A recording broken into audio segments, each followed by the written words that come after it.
Blog Talk Radio.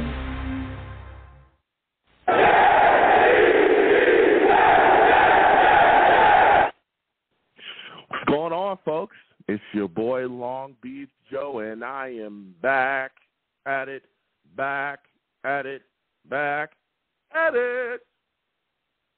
Okay? I'm back at it again, man. All right? We are back. Let me tell you, we got a lot to discuss today.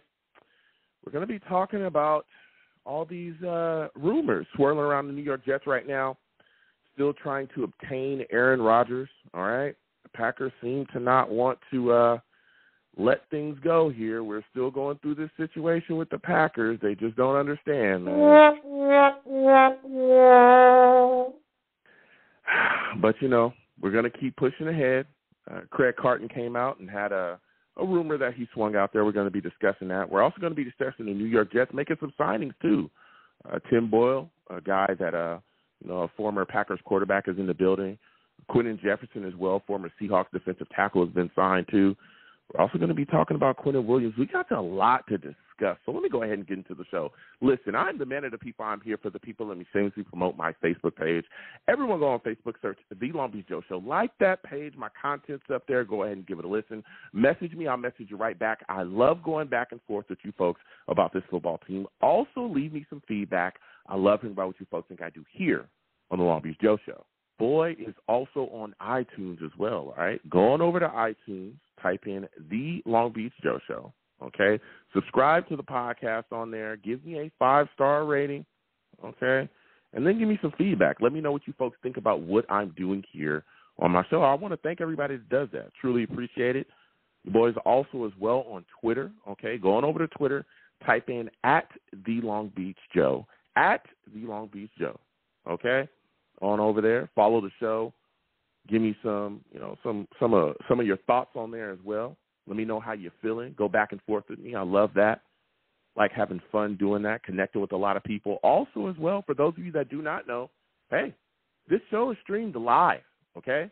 I know that there's a lot of people that be like, man, Joe, we didn't know, we heard the show. We like the takes. We like what you're giving us, but we didn't know you looked so good. So, hey, it is what it is. I'm just an average guy. I'm not cocky. I'm not arrogant, all right? I'm just trying to move and groove the way that I can. You know what I'm saying? So if you want to see me, if you want to see the show, if you want to get involved with the Savages, okay, and I call my chat the Savages. Why? Because they're savage.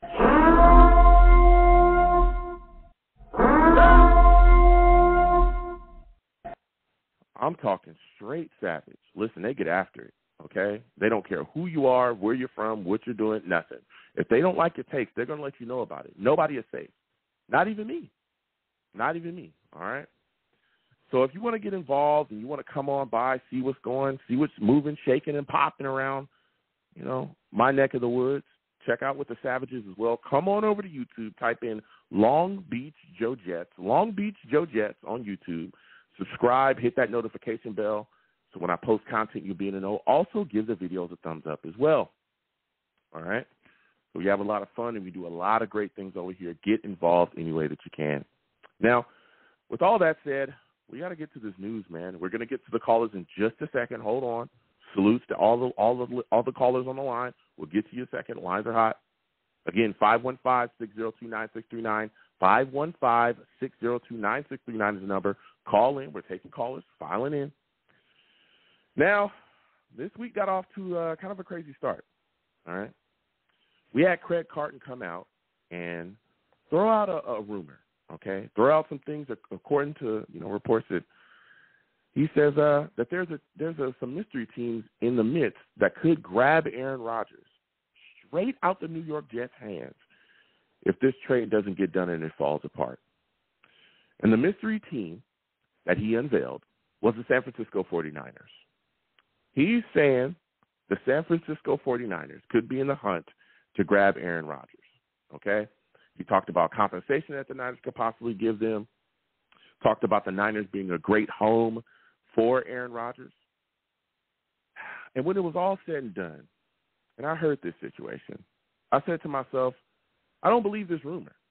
Not only do I not believe this rumor, I believe that this entire situation has been drubbed up by the Packers, has been leaked out to try to gain some type of leverage, to try to think that, try to make people think that they've garnered some type of interest outside of the New York Jets with Aaron Rodgers, right?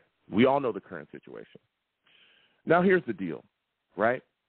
The Jets and Packers have gone back and forth. Of course, the Packers, according to reports, wanted the Jets' first-round pick.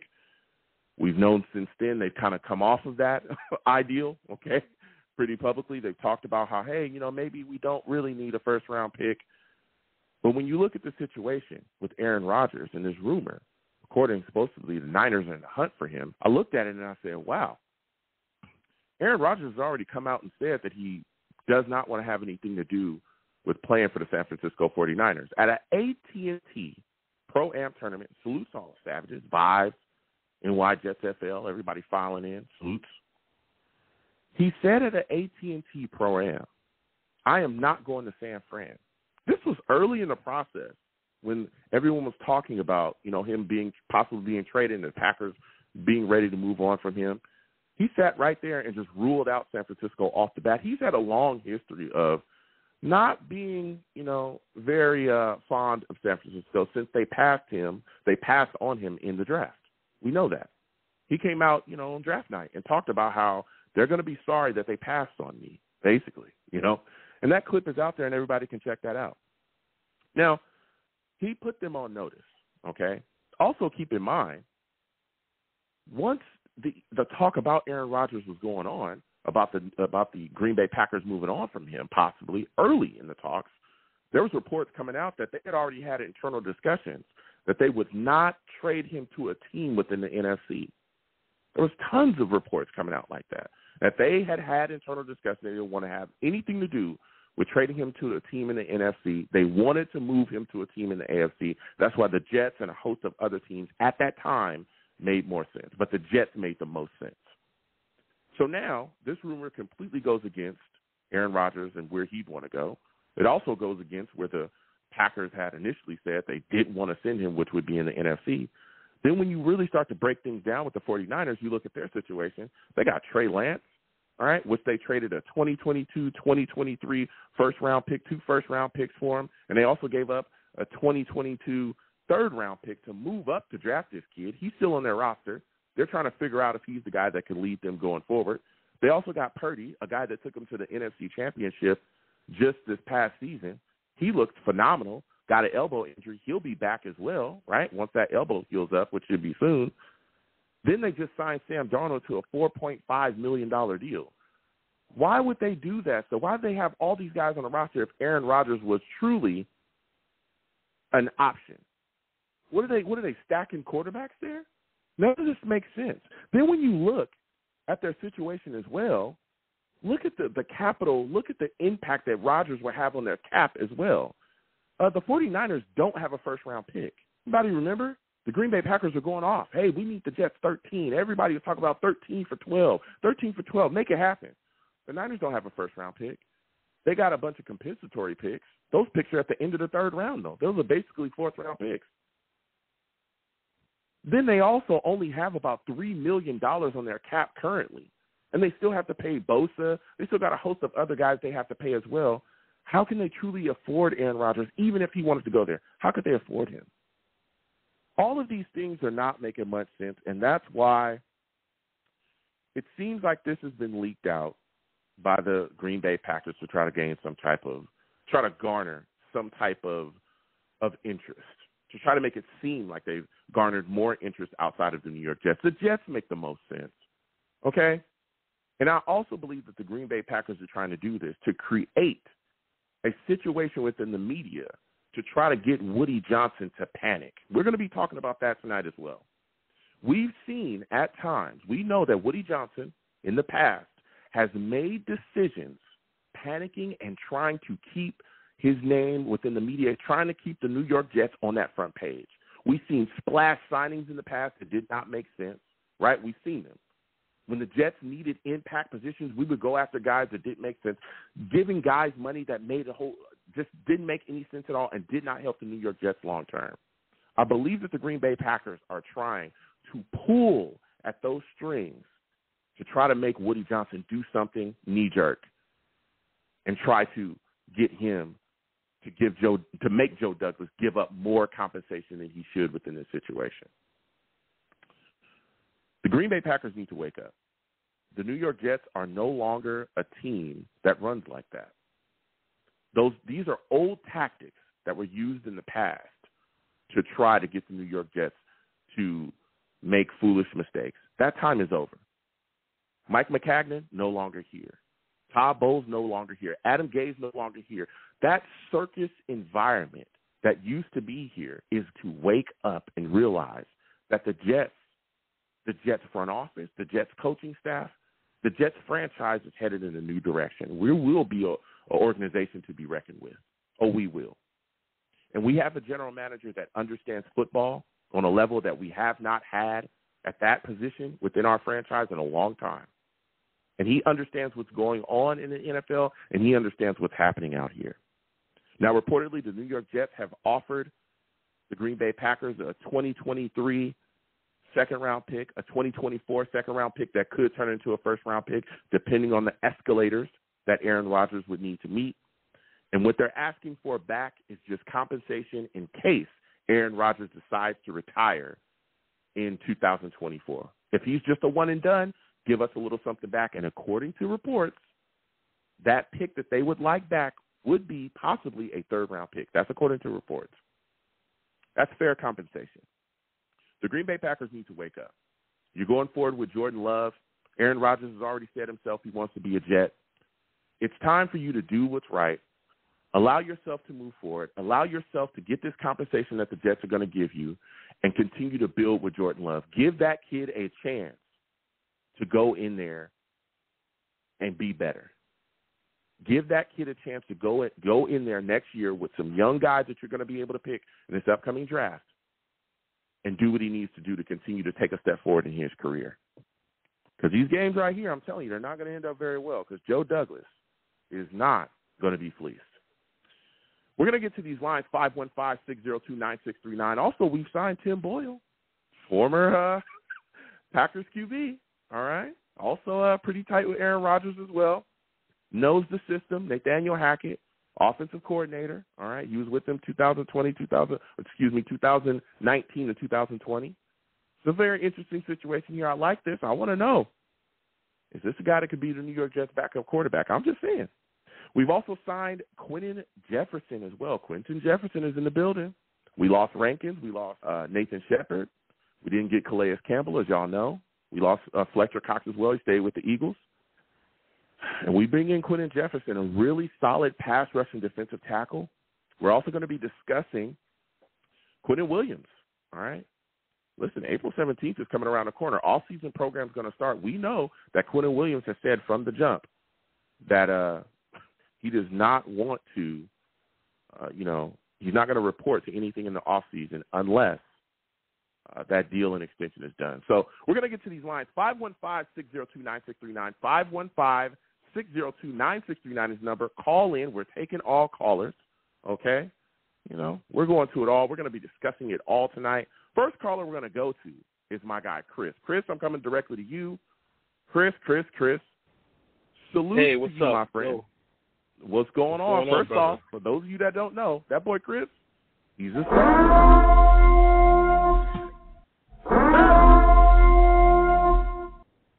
Chris is a savage, all right? Listen, Chris, there's been a lot of things going on, man, and I want to get your thoughts on this situation where Craig Carton comes out and says that the San Francisco 49ers could be in the hunt to grab Aaron Rodgers. What are your thoughts about this, man? There's no way they're going to be able to do that. They trade him in their own division, and it's just too much. It's just too much. He already said he wanted to go to the Jets. I think the deal is done. I think they're just throwing up smoke just to get the Jets to maybe see if they're going to get a first-round pick. The trade's basically already done. I mean, they know they're on the time clock to the draft. So this trade's going to be done. So. Mm-hmm. Yeah, I personally believe. Yeah, I personally believe, again, that this is a lot of smoke. But what I'm wondering about, what I'm worried about a bit here, Chris, is the situation with Woody Johnson. Are you concerned that all this media attention that we're garnering because of this situation currently and the boogeyman tactics that are being used by the Packers surrounding, this trade could influence Woody Johnson to step in and force Joe Douglas to give up more value that he's comfortable with for Aaron Rodgers? Well, one of the things that I think that, maybe should be given is maybe a first-round pick maybe next year. And here's why. The Jets have 4 first-round picks last year, okay? And the cap space is going to be very, very, very limited for the next 2 years. And, if you're trying to maybe see what Zach Wilson's about and maybe give him an extension or maybe even give him a Micaiah Benson, you're going to need that extra first because first-round picks get an extra, like a lot of money. And having that cap relief, does a lot, especially on these contracts you got coming up, like Quinnen Williams and everything. So I think giving up a first-round pick, for Aaron Rodgers won't be the worst thing in the world as far as next year if we're not looking for a quarterback. And I think, and this is what I would say, I think Aaron Rodgers is staying here 2 years because I have a hard time believing a lot of these guys coming here, and he's going to get this 2 years. And if it doesn't happen in 2 years, then I can see him walking away. But I don't think he's going to come in here in one season and just say, okay, I'm out. I think he's going to give this 2 years. You know what I'm saying? He's going to give this 2, possibly 3 years because the guy, wants to be heralded as one of the greatest quarterback of all time. He wants to be up there with Brady. He's a very hard competitor. He's one of the fiercest competitors. He's just so arrogant, and that just says complete. I don't see him retiring, Joe. He's just too arrogant to go and win. I just don't see it. That's what I mean. He's going to retire. I'm like, I don't see that guy retiring anytime soon until they cart him off the field. I don't see it. I don't see it. I don't see him. I don't see it. So I think it's all game. But if Woody has to give up a first round next year to get the deal done, maybe. But it should be in the 20s or whatever. But I believe the deal is done already. So I don't think it's even worth like, I think that's smoke. Yeah, San Francisco clearly wants to go with they got to see what they have in their quarterback. They got 3 quarterbacks there. They gave up like 4 draft choices for that guy. They got to see this through. So there's no way. And they got contracts. They just gave up a big contract to Bosa, and they got some other guys coming up. They're not going to be able to afford Aaron Rodgers. And that's a very interesting situation that you're talking about because you started to kind of discuss the draft just a little bit, even them giving up, the kind of capital that they gave up to get Trey Lance. When you look at the situation, it continues to play out. The draft is coming up pretty soon. Do you think that this deal, do you think this trade will be done before the draft? Yeah, and if it isn't done before the draft, okay, you think it'll be done before the draft. When do you think? Like, are you thinking a week? When do you think it'll happen? No, I think it'll be done before the day before the draft or during the draft. I think you'll see a conversation because the second round. Everybody's talking about the second round like there's some good players in the second round this year, man. If you do your draft simulations, there's going to be some really good players available, and who knows who falls. So there's going to be some good players at the second round, and having 2 second-round picks, you can trade up and get an extra first-rounder. And you have Jordan Love, you've got to find out who Jordan Love is. You've got to find out what you have in this guy. For the Packers, this is a labor of urgency. They can't get no third-round pick. They need a first or second-round pick, something else. And if they got 2 first-round, second-round picks, they may be able to have enough capital to trade back up into the first round and get some players for Jordan. They got to surround Jordan Love with some players, man. No, yeah. So the need is on both. The need is on both sides. The needs are on both. Let's not get it twisted. The need is on both sides. They got to know what Jordan Love's about, man. They got to know. So they got to put him around the best type of players he can find. So they're probably going to use those 2 first-round picks to trade up and get another first round. That's my opinion. Yeah. And again, the New York Jets, according to reports, are giving them a 2023 second. Another 2023 second that could reach a first, depending on the escalators that Aaron Rodgers would need to meet. I think it's fair compensation. Again, with holding it up is they just want to pick back in case Aaron Rodgers just ones and dones and retires after a year. But I think it's fair compensation. I think it's good compensation. And all the points that you made, they've got to invest in love and figure things out because, again, he's also a guy that fifth-year option's coming up. They're going to have to figure out what's happening with him, pretty soon. Or they're going to be in a situation like we were with Sam Darnold, which is a nightmare situation for a franchise to be in. Now, when you look at the New York Jets and we talk about this quarterback situation, we know that this Aaron Rodgers thing is going on. But what are your thoughts about the Jets signing Tim Boyle to a one-year deal?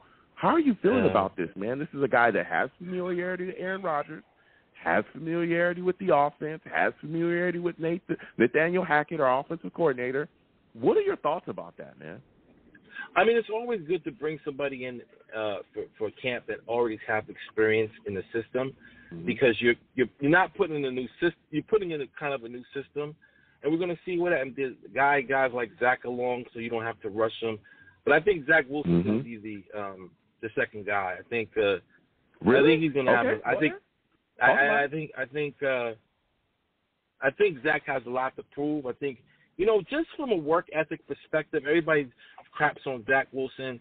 I mean, if you look at the Zach Wilson story, like how he became the second overall pick, he's going to work his butt off, man. Nobody in the room is. I think last year was just too much for him. I think it was just we supposed to go to.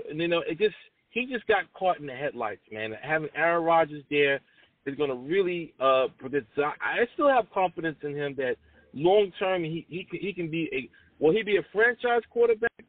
I don't know, but I could see something like the guy in Minnesota, Kirk Cousins type of guy. I could see somebody like that with Zach Wilson. Okay. Now, the Jets also signed Quinton Jefferson as well to a deal. We know we have holes along the defensive line. What are your thoughts on that signing? I mean, it was a good signing. I mean, but I think that they're also, from my understanding, that everybody's like, well, we got to get deep up into.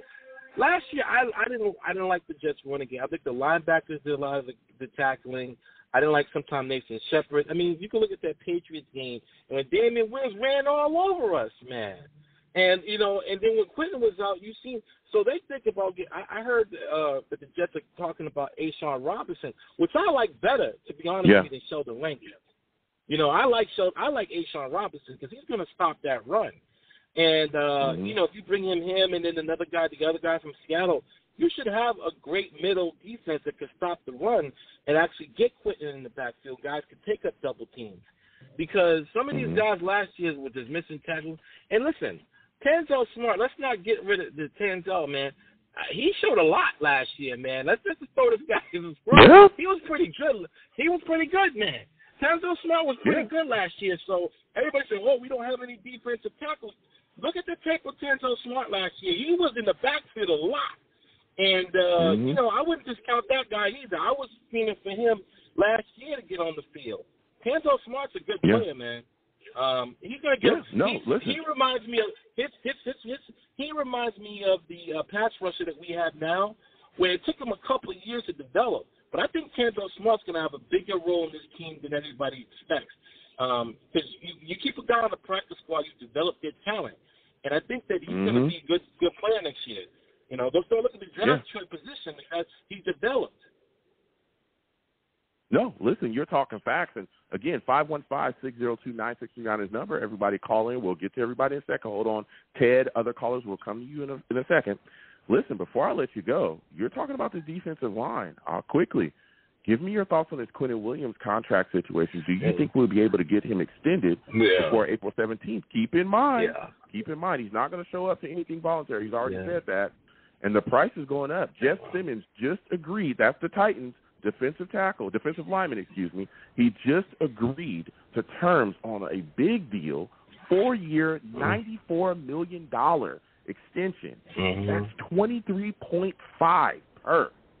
I mean, what are your thoughts about this situation with Quinnen Williams? And what is the most you'd be willing to give him to keep him a Jet? Final question, go ahead. Well, honestly, if you look over the Jets, the players that we have, who are we playing? So, I mean, who are we paying right now? We're going to pay Aaron Rodgers and a couple of other guys that we had. So you can actually spread that contract over 4 or 5 years. But they could have done. Quinn should be around here for a while. So you could spread some of that money. You can give him $100 million. I mean, it's because the cap keeps going up.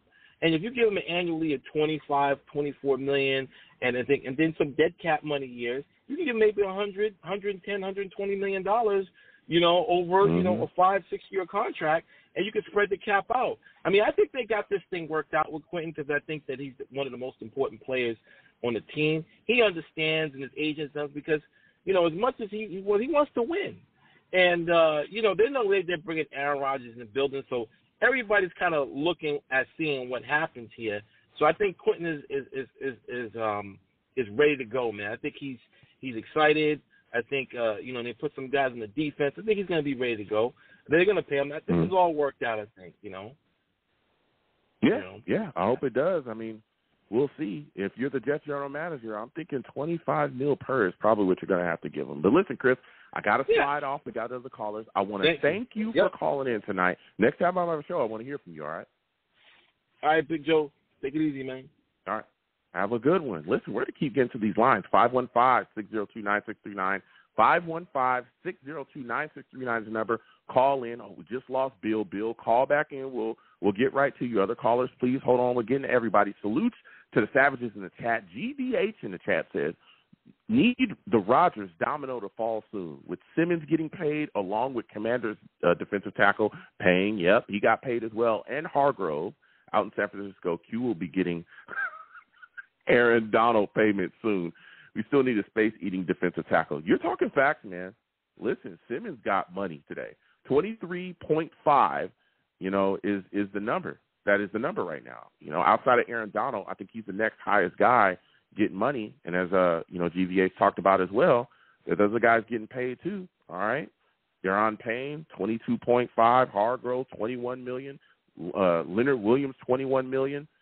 This number keeps going up and up and up. And I'm telling you, I think at this point, 20, 24, 25, possibly $26 million per year is what you're going to be looking at for Quinnen Williams. And, I mean, he's a guy that's balled out. He's balled out. You can't deny it. Pro Bowl, All-Pro. It is what it is. We're getting back to these lines again. 515-602-9639.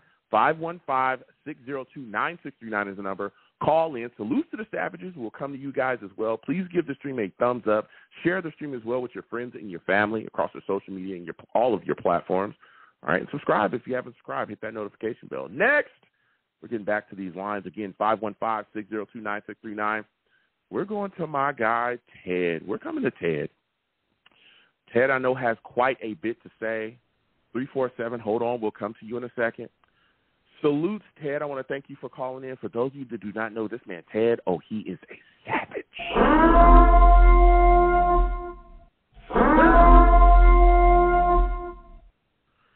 Ted, salutes to you, man. We're sitting here talking about Quinnen Williams, dude. There's a lot of things going on. We just saw Simmons get paid a boatload of money, $23.5 million per year. Oh, yeah. What are your thoughts about the situation with Quinnen Williams, and do you think this will get done before the off-season program starts April 17th? Good evening, Joe. Happy holidays. Salute. You too, Joe. It has to get done, Joe. He's proven everything he has to prove. He played through injury in his rookie year. He had an injury. He works hard. He keeps everything. He keeps his nose clean. Other than the gut incident, which was ridiculous at the airport. Yeah. But that was kind of immaturity. But the guy's a beast, and he deserves it, Joe. And you got to reward your best players. Go ahead, Joe. Yeah. No, I mean, you're talking facts there. You look at the situation, again, the numbers keep going up and up and up. But when you have a guy that's been able to do what he's done here, right, and through thick and through thin, he was here during the gay era and all the bad football. He was here when guys were losing. He was here when Jamal Adams was going off and losing his mind, and he was a guy that just kept his head down and kept chugging along, just kept moving along, didn't rock the boat, didn't do anything. And look at where he's at now, coming off one of his most dominant seasons, 12 sacks. He led the New York Jets in sacks this season. And you could see that when he was not on the field, there was a difference, right? We saw that against the Lions. When he wasn't out there against the Lions, the defensive line just looked different. There wasn't the disruption, the havoc up front. It wasn't there. It wasn't there. And the Lions, that quarterback had a lot of time to sit back there and throw the football. But I'm hoping it gets done. What do you think? How much do you think it's going to take? If you were the Jets general manager, would you be willing to give him $25 million per? course. Yeah, no doubt about it. And I think he came in as a very young rookie. I think he was only 21. I don't know what his age is now. He was a baby. Yeah. Yep. So, 25 for him. I don't think that's much of an issue, I mean, he deserves it, like I said. And funny you brought up Jamal Adams. I was thinking about what you said about the trade for Rodgers. I don't think Joe Douglas is giving anything up in first-round pick. I don't care what year it is. It could be 2030. He's not giving up a first-round pick. I still think that's I don't think that's all true. I mean, at first, I apologize for saying we're never going to get Rodgers. I didn't believe it. I was wrong about that one. But it's not official yet. But the Jamal Adams thing proved that Douglas is an ultimate negotiator. I don't think we're going to give much away for Rodgers, especially because of his personality and age. He may only be 1 or 2 year player. We're not going to give a first rounder. There's no way. And they're dumping salary. Packers are dumping salary. Yeah. Go ahead, Joe. But here's the deal, right? And I hear you saying we're not going to give up a first, but according to reports, again, the 2024 second rounder could turn into a first depending on escalators. I necessarily wouldn't have a problem with that, right? A second round pick, another second round, possibly a first. I have no issues. But I do like that, again, according to reports, Joe Douglas is saying, hey, if he retires after a year, I would like some compensation back. And a lot of people are saying that could either be a third round pick or a fourth round pick. More people are saying a third round pick, though.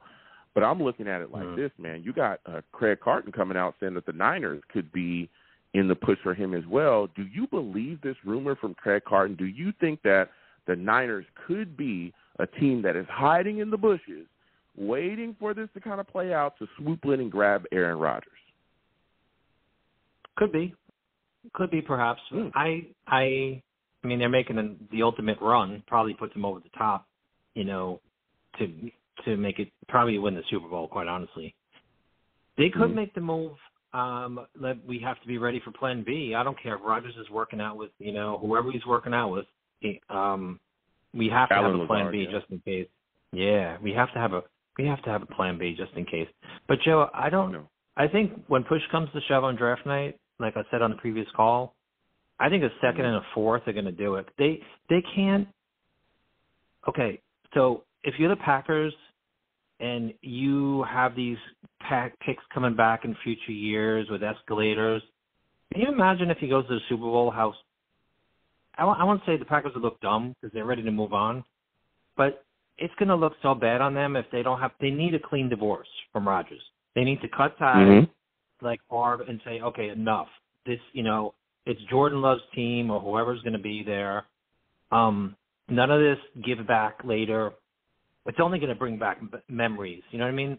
They need to cut ties, a second and a fourth, a second and a third, whatever you want to do. Joe, one more thing real quick. There's a linebacker at Arkansas I love. Sanders is his last name. He played at Alabama. He transferred. He's like a TJ Watt type. He's probably a late first rounder. That's the kind of guy we need. He's 230 pounds. He can rush the passer, and he's a tackling machine.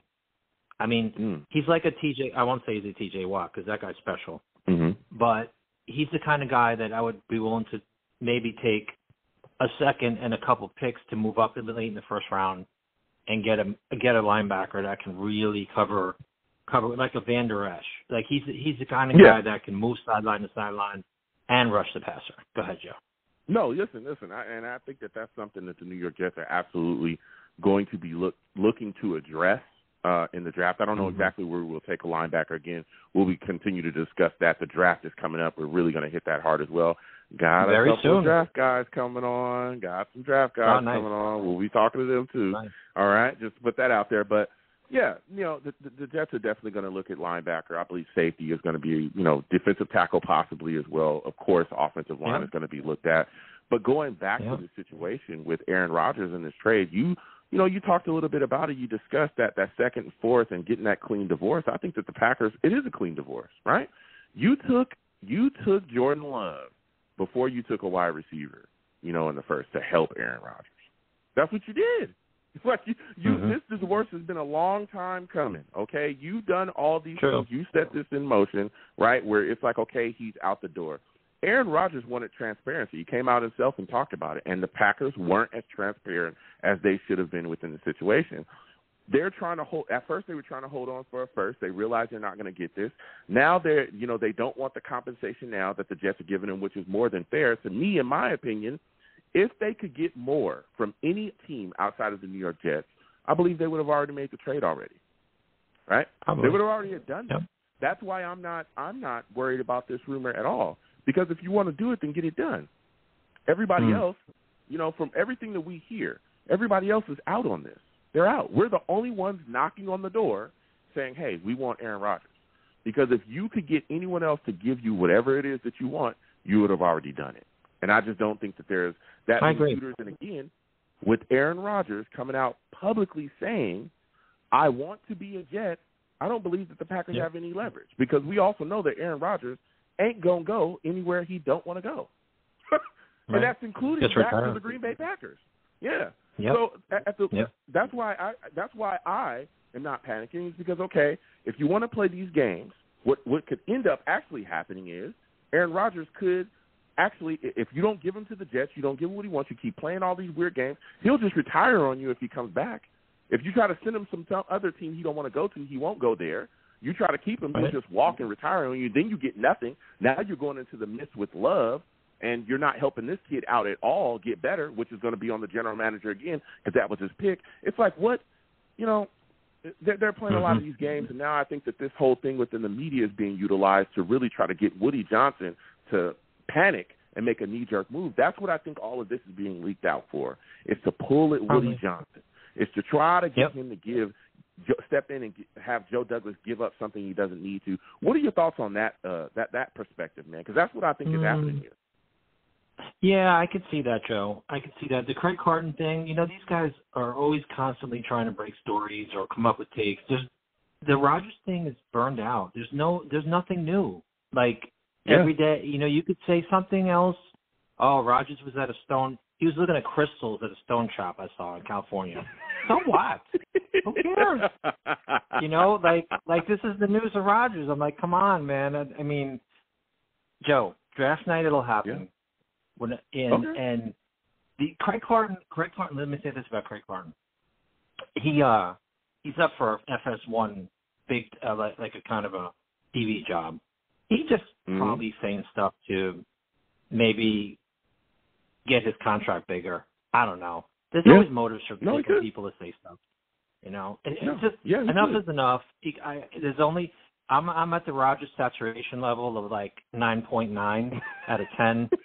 Let's go get to draft night, Joe. Let's get to draft night already. Let's look at some prospects and see what we can add, and let's let the Packers, the temperature will start rising on them. And then they can, we'll see who buckles first. Joe Douglas has proven. Yeah. Look at the Jamal Adams trade, Joe. I mean, we'll see who's really going to come out on this deal. Yeah. And I think it'll be us. Mm-hmm. What are your thoughts about the Jets bringing in Tim Boyle, man? How are you feeling about it? Tim Boyle, Quinton Jefferson. How do you feel about those signings? The Boyle's the quarterback, right? Yeah, Boyle the quarterback and Quinton Jefferson the tackle. Yeah. I like the tackle. I watched film, and he had 5.5 sacks last year. I think anything is like a Sheldon Richardson. Rankins. Sheldon Rankins, yeah. Sheldon Rankins replacement. I think he's going to be a decent, solid rotational player. The quarterback thing is interesting. I mean, sounds to me Zach Wilson is going to be, throwing balls to the third stringers. I don't know. I don't know what we're going to do with this guy. I don't know. I don't know if we're going to trade him draft night. We may unload him draft night. Who the heck knows? Yeah. But let me say this, right Joe. now, and go ahead. I'll let you finish. Go ahead. No, I was going to say, real quickly. Go ahead. But yeah, real quick. Look at what Bill Belichick is doing with Mac Jones, trying to eject him. Yep. It's like it's insanity. Go ahead, Joe, about Zach Wilson. Yeah, listen, and I've talked about this, and this is going to be my final question for you. I've talked about this. Look, I know that Sulla said that Zach Wilson would be the number 2 guy. But bringing in Boyle, a guy that has experience within the system, he understands Aaron Rodgers and what he wants to do. He understands Nathaniel Hackett and what he wants to do. This guy could come in, and this, I think, was a masterful move because it sets up a situation that if this deal isn't done before the draft, or maybe it takes a while after the draft, right? You have a guy in the building from the quarterback position that can get everybody in line for what Aaron Rodgers wants. Everybody. True. He can tell the wide receivers what they need to do. He could tell the offensive line what they need to do. He can get everybody in place, and he can tell them, this is how Aaron Rodgers ticks. This is what the offense is about. I know it from top to bottom, right? So that, to me, sets up a situation where he could be the number 2 guy, and I think, okay, and we'll get to everybody in a second. Callers, hold on. I think that this sets up a solid situation for Zach Wilson as well, because the reset with the quote fingers that he needs, the reset with the quote fingers that he needed last season, was not going to happen in a week. There's a lot of things he's got to fix mechanically, everything else. His confidence is shot. You can see it. He's coming into an offense, a new offense. We're still running the same scheme, but we got a new offensive coordinator, a lot of different verbiage and things he's got to learn. I think sitting him in bubble wrap for a year, truly, sitting him in bubble wrap for a year and allowing him to learn under the tutelage of Aaron Rodgers and Boyle, a guy that is going to be more than willing, from everything we heard, to help him, would do him a world of good. And that's something that Mike LaFleur talked about before they got him out of here as well, that it would have benefited him to sit behind a veteran and learn the game before putting him out there, and that might have been one of the mistakes to make. Go ahead and finish off, Ted. Give me your thoughts on that. We're going to get to the lines in a second. 386 agree, Joe. 100% agree, Joe. Yep, 100% agree with that take, Joe. Bubble wrap, I agree. I was thinking cryogenics. You know, you pack them in ice for a year and frozen, and just, melt them down. And the next summer, in 2024, it's when it's hot. De-thaw him, unthaw him, whatever it's called, and just. But I agree, Joe. He has to sit, and we'll see if we have anything. But the first caller did say, real quick, that he could see Zach being Kirk Cousins. Who knows? You never know. You never know what the right, maybe he's got to mature. Maybe he's got to, he's got to learn how to throw again. I don't know. I don't know about that one. But anyway, Joe, I know you got to go, but I appreciate I got to slide off. Yep. Listen, Ted, I want to thank you for calling. You have a good one. Listen, Ted calling in with some fire. We're going to get back to these lines again. 515-602-9639. 515-602-9639 is the number. Call in. We're taking all callers. I'm one man. We'll get to everybody, okay? Salutes to all the savages in the chat. I'm telling you, Zach Wilson and Bubble Wrap would do a big I think it would help him a lot, okay? We're getting back to these lines again. 515-602-9639. Subscribe. Thumbs up to the show if you haven't already. All right, and get in touch with your boy across my social media platforms, all that. Next, we are going to 386. 386, we're coming directly to you. Dwayne, other callers as well. Hold on. We'll get to you guys in a second.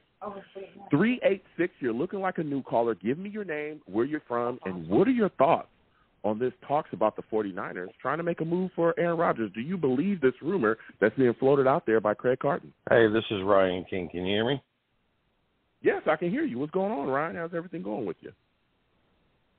Same stuff, different day. I think it's all a bunch of BS because, listen, you got a first-round talent in who is it, Trey Lance, that they got over there. Yes, sir. And then they went in, they ran it, into the playoffs with who's that young kid, Brock Purdy. Purdy, yep. Okay, so you have you technically have a QB competition, and I know that.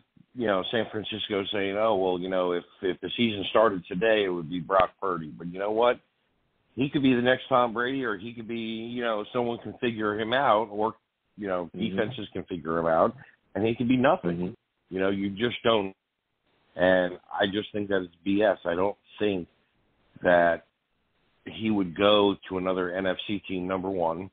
Number two, the big issue is he can – if he gets traded anywhere else that he doesn't want to go, he can just retire. No one is going to sit there and eat that cap space and take on that liability, okay? It's almost like, if you had a house with a pool and you renting out your pool for a pool party for $100 and you have 40 kids at your house. Well, if one of them get hurt, you're liable. You know what I'm saying? Yeah. So that team is going to be liable for his entire contract. That's number one. Number two, I think our offensive line is better than what people are giving it. I think that it has stepped up tremendously, and I think that we're going to be okay drafting just a couple, maybe one or two in this upcoming NFL draft. I do think that the defense takes a step back. I don't think that we're going to be, top five. Because if you look at the defensive line, we lost Sheldon Rankins. Okay. And then we lost, oh, my God, I'm drawing a blank right now. It's been a long day. Nathan Shepard, we lost him as well. We lost Nathan Shepard. We lost Sheldon Rankins. So we lost two defensive linemen, and I think that Sheldon Rankins was a great compliment to Quinnen Williams. I think that, they did great things, and they complemented each other. And I don't know why the Jets are so hesitant on moving JFM inside. Okay. I don't understand why. Yeah, and let me say this, Ronnie. You brought some good perspectives. I'm really enjoying your takes and your call that you're bringing. I don't necessarily think the New York Jets defense will take a step back, and here's why. You're looking at the emergence of Jermaine Johnson as well, right? He did some great things last season, but I think he'll have more of a way bigger impact this upcoming season. He also dealt with some injuries as well last season that hampered him. He missed some games last season too. I think him stepping into the forefront is going to be better. Again, we'll get another helping of Bryce Huff, who has yet another year within the scheme. The situation will get sorted out in Quinnen Williams, and we'll speak about that in a second. He's going to come back. He's going to be phenomenal. Then you add a guy like Quinton Jefferson, who's a great pass rushing D tackle as well, who's going to continue to bring the push and bring the front. A.I. Woods is supposed to come in. I think the Jets will also address the defensive line within the draft, too. I think that's going to help us as well. We got Solomon Thomas. I think our front is going to be solid. I think we'll be fine defensively. I think there's more questions on offense. I mean, of course, we're getting Aaron Rodgers, and that all be, shake out. But I think you'd have to see if it's more I think the more questions we have would be on offense for me, though, because, again, we got a new offensive coordinator in the building. We got to see how he's going to utilize guys. Garrett Wilson. Can Garrett Wilson be just as effective last year as he is, this year within this new scheme? Alan Lazard as well being added. What's going on here? We got to figure out what's happening with Corey Davis. Can, our new offensive coordinator get our tight ends in situation and position as well? And this offensive line, there's a lot of questions. I know you said you're not necessarily worried about it, but look, I love Mekhi Becton, right? I love him. Ain't been healthy in 2 years. Well, do we have a tackle? Do we have a left tackle? Do we have those things? So there's a lot of questions there. I'll give you the final word on that. Give me your thoughts on everything. If you don't mind, and I'm not trying to be a pain in the butt. I've listened to you before. I listen to all the different Jet, creators and whatnot. But if you can give me like another minute, I'd appreciate it because go ahead. I've been working for the past 2 weeks and I haven't been able to even get a word out to anybody. So I'm kind of anxious. So here's my thing. This is all about conversation. Go ahead. I'll give you the final word. Go ahead. I appreciate it. So here's my thing. I gotta say, I've always been the optimistic Jet fan. Okay, I think a lot of us are. I don't think everyone is, but I think a lot of us are. We kind of sit here and go, "Yep, seen this story before, heard this story, know the ending." And then all of a sudden one Jets drive kicks off and, the signings come and then you hear from EA and, you hear all these different reports coming out and you're like, oh, my God, like this is the year you get, hyped up. And it's funny, my dad passed away 2 years ago. And the one thing that my mom said, they were married 42 years. She goes, I could always tell what time of year it was by the way your father acted. And it was like, the optimistic Jet fan. Okay, this is, training camp. Hey, we're going to win a Super Bowl. Look at us. This is preseason. Hey, if this team wins and this team loses, we have a chance to make the playoffs. Okay, it's around Thanksgiving. Oh, man, the Jets suck and they're horrible. Well, now it's December. It's just it's funny. But make a long story short, I am so excited for our GM, and I'm so sick and tired of hearing people say that if Zach Wilson is a bust, get rid of Joe Douglas. Let me tell you, Joe Douglas has fleeced so many teams on so many trades. Yep. He has been excellent in the draft. I think Mekhi Becton, I think he's going to be excellent this year. I think he's going to be a stud. The thing that scares me with the Jets on offense, okay, you don't know what Breece Hall is going to bring. You don't know if he's going to be 100% or he's going to be like a Saquon Barkley where he's just not going to be the same, okay? You got Alan Lazard. He's a vertical deep threat. He's a tall receiver. That's what we need. Is Corey Davis going to still be on the team? He's very injury prone. You got McComb, or what's his name? Hardman. McCole Hardman. He's injury prone. He's got the speed. He's a burner. Don't get me wrong, but can he stay healthy and can he stay on the field? So you have all these question marks. Again, new offensive coordinator. There's just so much there that you just don't know. And then all of a sudden this Aaron Rodgers thing come out. You don't know. Yeah. And keep in mind, Ryan, again, we still our offensive line. No, you're bringing some heat. Our offensive line, we're still trying to figure it out. We don't have a center. Connor McGovern's gone. Who knows what's going to happen with Ben Jones? Hopefully we'll be able to grab him. Otherwise, we'll be drafting a guy. And then again, you got to worry about that tackle position. What's happening going forward with Dwayne Brown? Again, is Dwayne Brown going to be the guy that's going to be our starting left tackle? Are we keeping Mekhi Becton? Are we keeping him at right tackle? I don't know. There's a lot of questions. But, Ryan, I got to slide off. Listen, I want to thank you for calling in. You brought some heat tonight. Next time I have a show, I want to hear from you, all right, my friend? Absolutely. Thank you so much. All right. You have a good one. Listen, Ryan bringing us some heat. We're going to keep getting to these lines. 515-602-9639. 515-602-9639 is the number. Call in. Salutes to all of the savages in the chat. Sean Bennett in the chat going off. He said Sheldon Rankins had one decent year. They both could easily be replaced. He's talking about Sheldon Rankins and Nathan Shepard. Whoa. I like Quinton Jefferson. I do. I like that move. And A.I. Woods is coming in. There's also some guys as well. There's a guy that could slide in this upcoming draft, okay? We'll be talking about that as well. That could have an impact too. Maybe he's a guy that ends up on the Jets. Who knows, right? 515-602-9639. 515-602-9639 is the number. Call in. Subscribe if you haven't subscribed. Hit that notification bell as well. Give the stream a thumbs up. We're going to keep getting to these lines. Next, we're going to go to my guy, Dwayne. Bill, other callers will come to you next. Bill, we definitely need to talk to you, all right?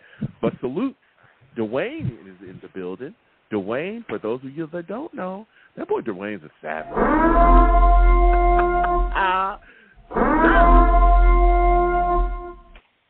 Damn, Dwayne. You be trying to creep in, bruh. Just know I peep you every time. Don't try to creep in. I see you, all right? Listen, Dwayne, we are talking Jets tonight. We're talking Carton, saying that the 49ers are going to swoop in and steal Aaron Rodgers from the Jets if we don't figure out a way to get this deal done. Do you believe this rumor that's being floated out there, or are you like me? Are you a guy that looks at it and thinks that this is a bunch of shenanigans that have been put out that are being leaked by the Green Bay Packers? What say you? What's up, Joe? You can hear me clearly? Yeah, I can. Can you hear me clearly, Joe? A little far away. Come a little bit closer to your phone if you could. Okay. Yeah, go ahead. Get your headset, get your situation set up. Dwayne calling in, off that old Home Depot headset. Oh.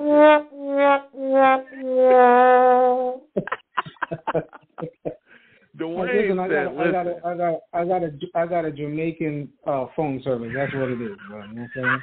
It's called T-Mobile. T-Mobile. You know what I'm saying?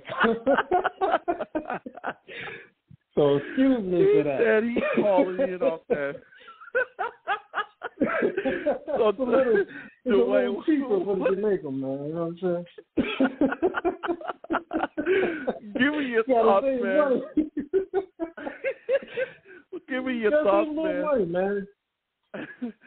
Hey, you trying to save everywhere you can. What are your thoughts about the situation? Do you believe this rumor? Listen, I'm not. Part of me for being defamatory a little bit. I think Rich Samini beat his dog when he heard what Chris Kansas said. Man, I think he wanted to. I think he wanted to be the one to come up with that BS story first, and he saw the tweet. He said, "Hell, how did he get to this?" I think a bunch of these guys were waiting with some team on tap to put out there that is a part of the trade rumors the longer this thing went. And the only thing believable about it, I'm not saying it's 100% untrue, the only thing believable about it is how unbelievable it sounds. You're talking about the team Aaron Rodgers said he would never play for, right? The team that passed him in the draft, right, should have drafted him instead of Alex Smith. He said, I will not play for him. The team with 17 starting quarterbacks right now, Sam Darnold, Brock Purdy, right? They traded a bunch of picks for the other guy. I forget his name now, but they traded a bunch of picks for him. Now they want to bring. Now they don't got the greatest cap situation. They don't got a first round pick. The only thing believable about it is if you were going to make up a team to actually come in and be the rumor to try to spark some kind of controversy, that would be the last team you would think of. Except for maybe, a team that already has a great quarterback, whatever. But that makes no sense. I think Aaron Rodgers said recently that he wouldn't play for the 49ers. And he said that at a Pro-Am tournament. Yeah, he said at a Pro-Am tournament. Literally, the quote is, I am not going to San Fran. That's like they were the first team that he shot down. Like, literally, he said it a guy asked him at the Pro-Am tournament, hey, what you talked about the teams he looked that man straight in the face and said, I am not going to San Fran. He said it right there. It's a quote. It's a direct quote. Oh, my goodness. I mean, come on. That's why I think. Yeah, I think it's a bit ridiculous myself as well. And here's why, Dwayne, I think it's ridiculous. I feel like this is an old tactic that has been utilized before. We've seen it, right, in the past. We're all Jets fans. We love this team. We've been here for a long time. And we've seen the media leak out, stories about guys that, hey, this guy wants to be a Jet. That guy wants to be a Jet. The Jets need to make sure they sign. We've even seen guys utilize the Jets to try to drum up interest from other teams to sign elsewhere, to get more money put into their pockets. We've seen us be used in the past.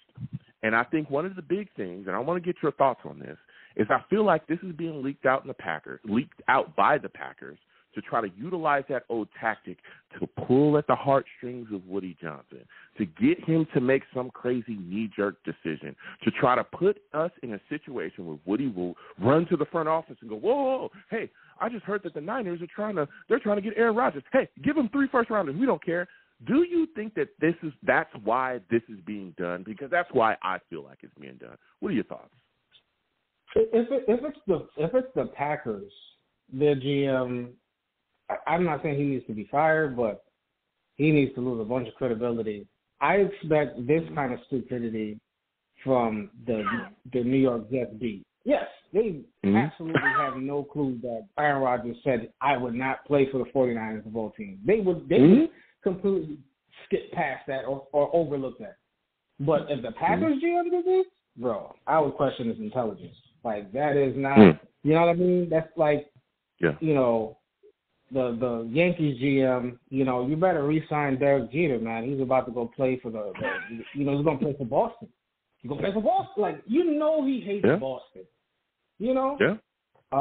This is that kind of level, and realistically, some of the people that hate teams, I think, would play for a rival team faster than Aaron would play for the 49ers, because it's not about rivalry.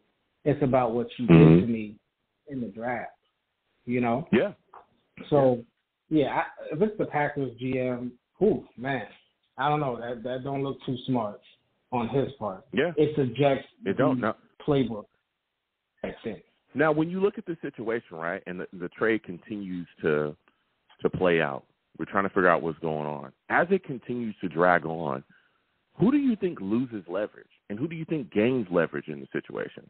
Let's say this trade plays out. Again, the trade's coming up, or the draft is coming up. As the draft's coming up, who do you think loses or gains leverage here? It ends up evening itself out, I'm pretty sure. This is why. I know that sounds very PC. The reason I think it ends Go up ahead. even Give us a take. out is because I think Joe Douglas is is basically waiting for this draft to pass. He wants this draft to pass and trade nothing from the draft, and then his pocketbook, I think his pocketbook is going to be open a little bit more after the draft because he wants to push everything into Aaron Rodgers, all the picks that he can get for this draft, just in case it's 1 year, right? Mm-hmm. Then next year, not saying, oh, we just don't throw away next year or whatever, but I think next year it's more like if Aaron doesn't come back, hopefully, Zach has learned and he's developed and what's our new coordinator's name again? Hopefully his system is more suitable. Hackett. See, I've been following the Jets too long. I was about to say Hackenberg. Nathaniel Hackett, right? Mm-hmm. Thank God it's not Hackenberg.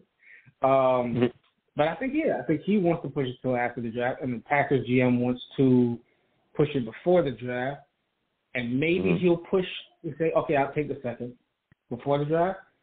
But I think Joe, I'm not saying this particularly. I think Joe is more, his pocketbook opens a little bit more after the draft to even consider a first rounder. You know what I'm saying? Well, here's the thing, and that's an interesting take. That's an interesting take. But here's my thing, is that when you look at this situation, and again, Bill, other callers will get to you in just a second. When you look at the situation, as long as it continues to play out, especially if it plays out to after the draft, that works in the Jets' favor. Because what that does is it allows Joe Douglas. That's where I really think that we already have the leverage, but we really have an unbelievable amount of leverage if this plays out after the draft. Because as Joe Douglas is sitting there, right, in the command center, and he knows, okay, the Green Bay Packers for sure are not ready to give us anything, he could just start trading down. We can trade down from 13 and gain so much more capital and be so much more in a better set of situations, right? Because there's so many guys. That defensive tackle, I just forgot his name. They're talking about him sliding down the board. There's a chance that a team might be willing to move up. Yeah, there's a chance that a team might be willing to move up if he's there at 13. There's a chance a team might be willing to move up to take this kid because he's sliding down the board. There's other players as well that could be moving down the board as well. So when you look at this situation, the position that the Jets are in, we have a chance to gain capital, also continue to address positions of need with great players that could be there. Again, offensive linemen that we're talking about, Paris Johnson, other guys that could be around where we would be drafting. And we'd still be set up in a situation to be able to keep our eyes on the Aaron Rodgers situation. The reason why it doesn't benefit the Green Bay Packers is because if they wait until after the draft, you're setting Love up to fail. You're setting him up, and here's why. Look at our most recent draft, the impact that it had on our football team. Offensive Rookie of the Year, Defensive Rookie of the Year, right? Breece Hall, phenomenal running back. We'll get him back. Max Mitchell, a guy that showed us that he could play right tackle. Clemens, right? He's going out there. He's doing his thing. We got these guys. All these guys, and even Jermaine Johnson, the guy we're excited about, he's going to rush the passer this upcoming season. All of that, right? Look at the impact that it had. But the greatest impact that a lot of this stuff had from this recent draft, even our free agency had, is it allowed us to properly evaluate Zach Wilson. We know who he is right now. We know who he is right now. We know for sure you suck. We know that. Everything that's been around. You got the offensive rookie of the year in your team, and you still can't get it done at quarterback. You suck. We're not in the situation that we were with Sam Darnold, where there was big questions about who he was and, well, he never had weapons. He never had – no, dog. You suck. We properly evaluated you. So we know maybe you're better. You can be better down the road with the right coaching and quarterback and all that. Maybe we can turn you around. But we know for a fact it is your skill set right now, it is your skill level that is holding this football team back. Well, if the Packers don't help Jordan Love and they don't get him the weapons that he needs, we just got Allen Lazard. That was one of their better wide receivers last year. They have big holes along their football team. There's stuff that they could patch up along that line. That defense needs some help. He needs other targets as well, other weapons to white out. If you do not get him, those guys, to help him going forward, you got to sign this guy to a fifth-year option. You drafted him in the first round. You're doing him a major disservice. You are setting him up to regress. that would hurt the Packers a whole hell of a lot more than it would hurt the New York Jets. Give me your thoughts on that. I'll give you the final word, Dwayne. Yeah, absolutely.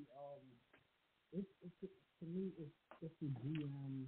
Your Jamaican headset is tripping. Your headset's tripping. You got to fix it. I don't know what's going on. You sound muffled. Okay, go ahead. Let me switch it to Kingston. Boom. Okay. So, so his stalling, to me, right, looking at it from his perspective, his stalling of the draft, I believe, is he wants some kind of pressure to build up on Joe Douglas so he can actually get what he's ultimately seeking for, I guess, is the first-round pick.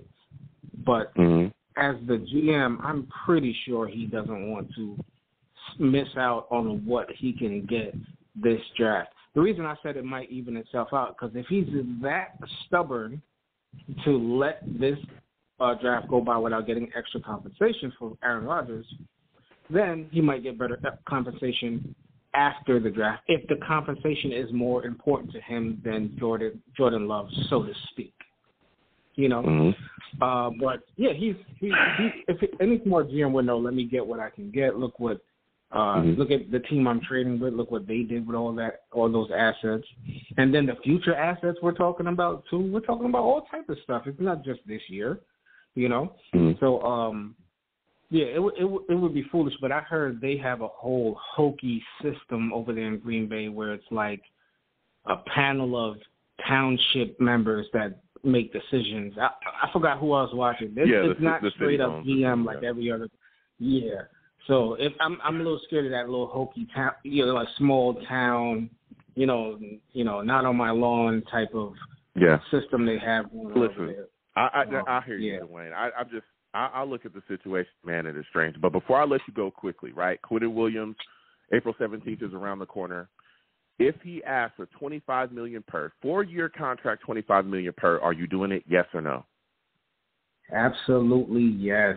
Absolutely. I mean, the highest paid defender is what, $30 million a year. It's Aaron Donald. That's Aaron Donald though. That's an anomaly of a contract. But I think right now is Jeff Simmons right now, 23.5. But yeah, $25 million is what I think it'll take, man. Salutes, man. Salutes.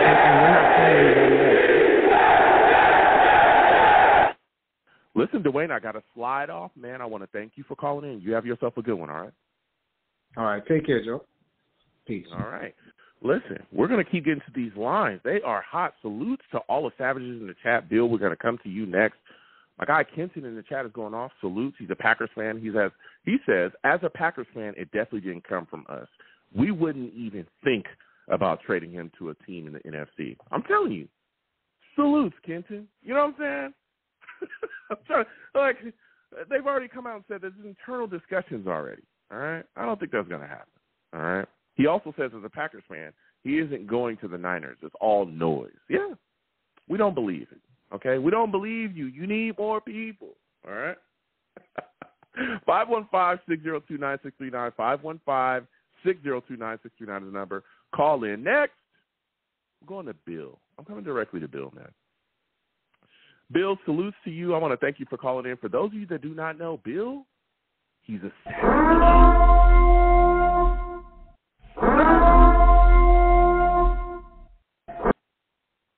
Bill's a savage.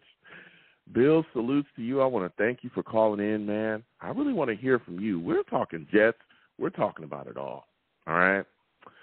A lot of things, a lot of smoke and mirrors being played right now. Rumors swirling about the Niners trying to chase Aaron Rodgers. That's been floated out by Craig Carton. What are your thoughts about that, man? Joe, you're the original savage. Let's just put that out there right off the bat. The original savage is Big Joe. You did all the research in the intro, man.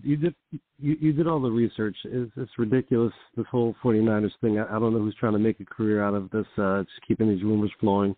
I know it's been a lot of days where nothing's happened, but the media is keeping it interesting with something new every day. It doesn't make any sense for all the reasons that you mentioned. The fact that he already said, I'm not going to the 49ers in public, so I don't know how someone can run with that. The fact they have no cap space. They have like three of the last 4 picks of the third round. So I know that's enticing to have three picks at like a 99, 100, 101. I know that's really exciting to think about for draft capital, but that's obviously not going to get it done. And it is within the NFC, so it's just doesn't make any sense at all. So I dismiss it. I know the fans are getting all hot and crazy on it. Twitter's hilarious with the Jets versus the Packers going at each other's throats. But, at the end of the day, this thing is going to get done. Every party involved is benefiting from the trade happening. And, there's just some trigger in the future that is out there. When he was on McAfee, he said it's going to happen, but it's going to happen. It's going to take a while. He told everyone then, and people didn't believe him. But, it's going to be some mechanism that happens. If it's the draft is the mechanism, if it's the June 1st deadline for trades, because what happens June 1st, they trade him after that point, then they get to spread the cap hit over 2 years. So for me, it's a question of, do they want that on the Green Bay side? Do they want to have a clean sheet next year? Or do they want to spread it around? So that's something I haven't seen anyone comment on, and it seems like it's either the thing holding them up is either the draft or Green Bay making that decision. But everything else is just hearsay. We know Joe's crew is tight. Nobody's leaking. There's no leaks on that. And the Green Bay side, it could be the Titanic with all those leaks. I don't know. But, they're just putting information out there, just trying to keep the media at bay, keep them baited, keep the story interesting. But I'm not worried. Most fans I know aren't worried. We're just waiting for it to happen. Joe wants it to happen. Aaron wants it to happen. And Green Bay has to make it happen. So, there's no other team that's going to come out and pick them up. And also, so they were talking about the Patriots for a second, but that's ridiculous because, it's just insane. Yeah. Now, it's interesting, and you brought a very couple of good takes here, which you were talking about. You were talking about that money as well, which is extremely important. And I talked about that, too, discussing the fact that, hey, they need some weapons for love, right? And they haven't made, a ton of moves in free agency, but guess what? Having that money and allowing yourself to be able to go and grab those players that are left out there, just in case you need to pick up something, would be huge. But I also think that the compensation as well for this upcoming draft could be huge, just when you look at the impact that the recent draft had on the New York Jets, right? You could actually get something with the type of compensation reportedly that we're trying to give them, those 2 second-round picks, one could turn into a first. You could really turn your football team around.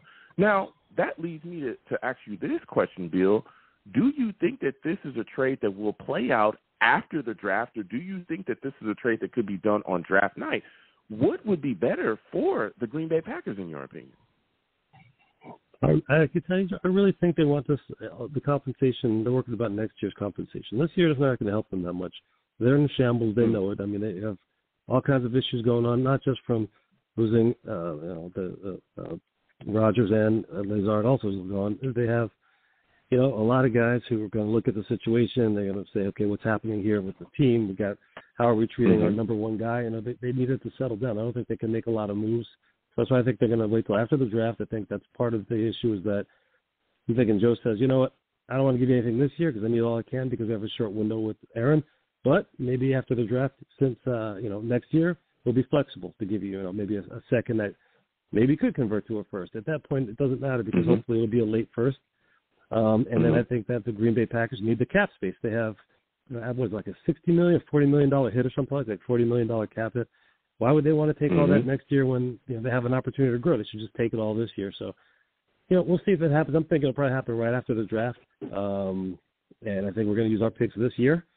And if we have to figure out what it is next year, I think that's what's going to happen. But they told us in the beginning it's going to take a long time. Everyone's losing their minds out there. They got to just relax, go with the flow, and it's all going to happen. I've seen these guys talking about you need Rodgers to be in camp, which is ridiculous because he never shows in the OTAs anyway, right?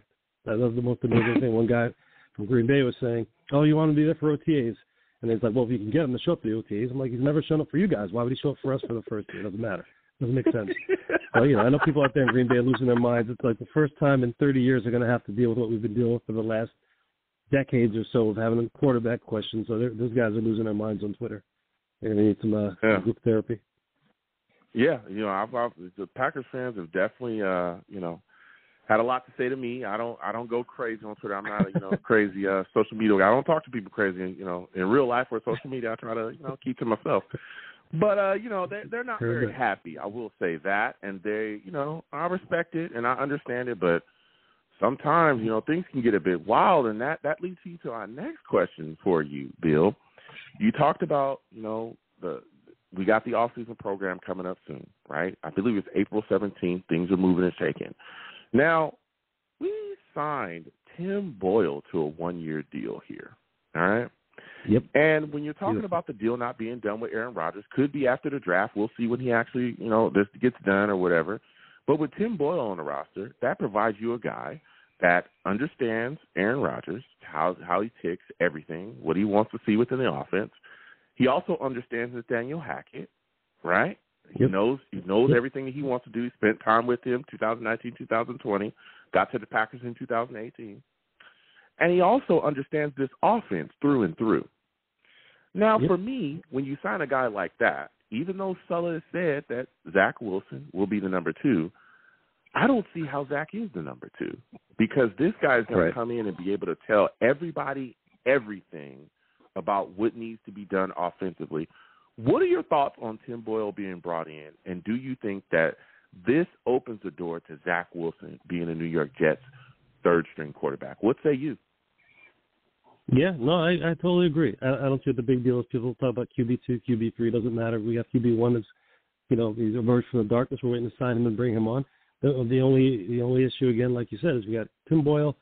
Right now, he could be working with everyone. Everyone can be working on getting things up to speed even before we get to the April 17th deadline, start of OTAs. So you bring him in. Again, a strike of brilliance from our side. You get him in. He could play proxy for Rodgers in the interim. But more than even being on the field, it's just getting on the phone with these guys, getting in the meeting room, talking about going over what to expect and explaining the offense, get everyone up to speed. It's another thing that, it's another thing with the Rodgers transaction. It's like, oh, well, you need him as soon as possible. He's got to get on the same page with everyone else. He knows the offense already, okay? He just needs to get some reps in there during, late in the season, late in the preseason, what have you, just to get comfortable with him. But he already knows the offense. You have Tim Boyle in. He's going to train everyone, teach everyone the offense that way it needs to be taught. So, it's a win-win. So as it stands for Zach, I thought going into the year, it was clear Zach was going to take a bench. He's going to be third-string guy, sit back, like they were saying should have been done from day one. So I think it works comfortably in terms of that. I don't think Zach is feeling any pressure. I mean, I'm sure he's cut off all social media, so we're not going to hear much from him anyway, but he's just going to basically going to have sit back. He's got a Hall of Fame quarterback. He's got a guy who knows the system coming in now to kind of work with him. So those guys should be in the QB room all day, all night working on this stuff, and Zach's just going to try and get better. We know he works hard. We know he's a workaholic. We know the guy wants to get better. Just some disconnect. He's just got to figure out the disconnect, and if he has no pressure, his opportunity to just go back and sit back on how the deal is done, then we'll see what happens. Good news, too, is that we have 2 years with Rodgers. Boyle, he'll be number 2. He'll just be around as long as we need him around. But Zach can come out as the number 2 next year and maybe be prepared at the end of 2 years to start, and we'll see what we have. So when people look at the compensation and what we're getting out of for the cost for the salary-wise, it's like, we're getting 2 for 1 with maybe Zach learning from Rodgers and getting in a position where he can actually start. But to your point, we know what he is right now at Rodgers, what Zach is now. We'll see what it is in a year and a half, 2 years, and then this whole thing could turn around. Then we could have our 10-year starter right there. So I think this whole thing it's all amazing to see it all happen. We see Joe Douglas is putting this thing together, where it needs to be put. We've seen Woody is sitting back and just writing the checks like he's supposed to do, and it looks like it's looking pretty good. So we'll see. Yeah, I'm telling you, and I think that the signing of Tim Boyle is a masterful move by Joe Douglas, because, again, the longer this plays out, right, the longer you're waiting on guys to kind of gain chemistry, the longer you're waiting on guys to kind of figure out the offense. Again, this is a new offensive coordinator. They said they're going to keep a lot of concepts that were ran with Mike LaFleur as far as what we do within the Shanahan system, but the verbiage is going to be different. A lot of the ticks are going to be different. Well, now you bring in a guy that, of course, he's not Aaron Rodgers. We all know that Tim Boyle is not Aaron Rodgers, but he's a guy that can get you up to speed so that when Aaron Rodgers, whenever this whole shindig goes down, right, once Aaron Rodgers steps in the door, everybody won't look like a deer with the headlights on, okay, deer in the headlights. They won't look like that. It'll be like, okay, we know where we need to go, but we just got to, just get reinvigorated, reconnected with the man Aaron Rodgers, but we know what he expects and we know what to do within this offense. So that's absolutely. A lot of fans don't look at that. They don't understand how it goes. They just think that he's not going to show up. No one's going to know what to do. It's like it's during the week when you got the installation, when you have preseason, when you're working on the offense. Yeah, that QB room is critical. They have to understand what's going on. They're going to go out and go to the receiver room, go to the offensive lineman room. They're going to talk to the guys, and they're going to be instructors also on top of that They have their position coaches. So when you look at that, like you said, you have someone who's mastered this offense, who knows Aaron Rodgers and his tendencies, and that's a proxy. You can't go wrong with that. So you get masterful moves by Big Joe. Yeah. What are your thoughts about Quinton Jefferson being signed? The New York Jets are trying to fill a lot of these holes along the defensive line. We know we lost Rankins. We lost Shepard, missed out on Fletcher Cox, also Calais Campbell, which was a shocker to me. He signed with Atlanta before he even visited us. I thought we were going to get that guy. I really did. But, we didn't end up with him. What are your thoughts about Quinton Jefferson being signed by the New York Jets? And A.I. Wood supposedly coming on a visit as well. How are you feeling about what we're doing along this defensive line? Definitely good. Like I mentioned earlier, we had a couple of holes. We need to fill those holes. Jefferson, solid guy. Look at the stats. People just take a look at the numbers. I look at some ratings from some other sites. The rating is not what they envisioned, but you look at what his statistical output has been as a rotational guy, and the guy's pressures and his tackles for losses numbers are ridiculous. They're through the roof. And this is a guy, just because he's not a household name, he doesn't get 50, 60 snaps a game. People don't understand, but he fits in well with the Jets, what we do on a rotational basis. So that's key. Losing guys like Calais Campbell, that happens. I think a lot of guys are picking one-year deals. A lot of people aren't looking at the numbers, but the immediate deal is popping next year in 2024, so that's going to increase the cap by a significant amount. So a lot of guys are doing one-year deals. I think the Jets are looking, and they want to get guys to maybe more than a one-year deal like a Calais Campbell. You want to kind of tie him down. So if he's just there for 1 year, you really don't want him anyway because he's going to bounce. So, I kind of respect that. I kind of see the strategy. So there'll be some guys we're going to miss out on. So there might be some bigger name guys who get 1 year deals this year and then try to break the bank next year.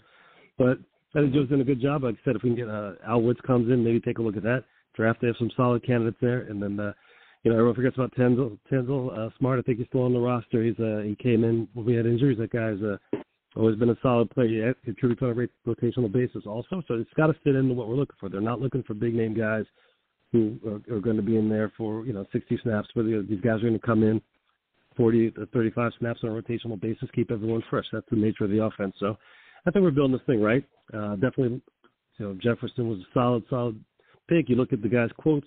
Sounds just like every other guy that Joe picks up. The guys talk about how we're going to work hard, we're going to get in there, we're going to work as a team, we're going to win. Positive guys, solid guys, high character. So very excited. Yeah. I mean, you brought off some fire there. Before I let you go, Quinnen Williams, April 17th.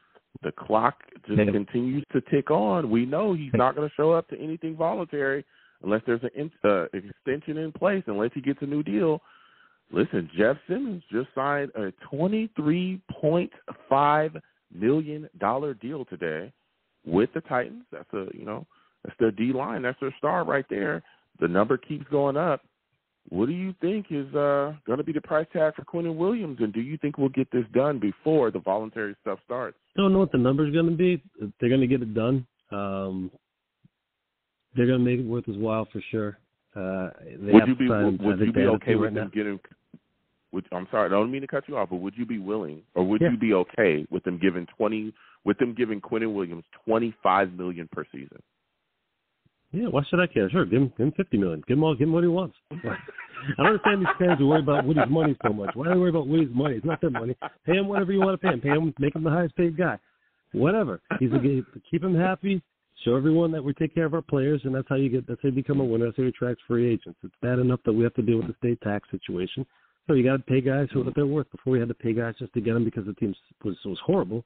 Now that the team is showing promise, you have to pay guys still no matter what to deal with the competition. That's how we lost Tariq Hill. He made a comment about the taxes and whatnot and other issues, but it's a factor. Mm-hmm. You got to pay our guys. You can't cheat these guys and have alligator arms when it comes to the state. They have to live in and pay highest taxes in the country, or some of the highest taxes, and you got to pay your guys so you appreciate them. That's the situation that's going on here versus what's going on in Green Bay. In Green Bay, they're kind of alienating the guys who are there. Here we have to show our guys that they're wanted. They're going to be taken care of if they work. So I think Joe is going to take a crowbar to Woody's wallet. He's going to get it done. Mm-hmm. And I think it's going to get done. It's got to get done before training camp to make sure that we get him in. There's no distractions.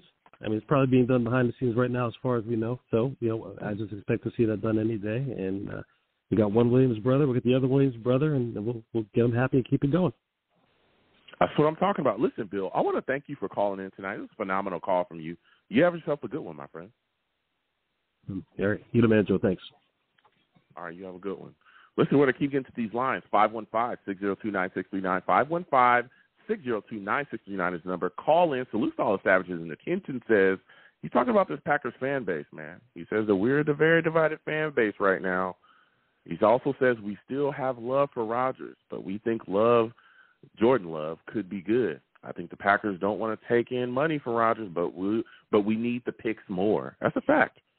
That's a fact. We'll see what happens going forward. There's been a lot of negotiation about the capital as far as compensation of picks, and there's also been a lot of talk about how much the New York Jets are willing to take of Aaron Rodgers' contract. All right, we're going to see how this all plays out. It's very interesting.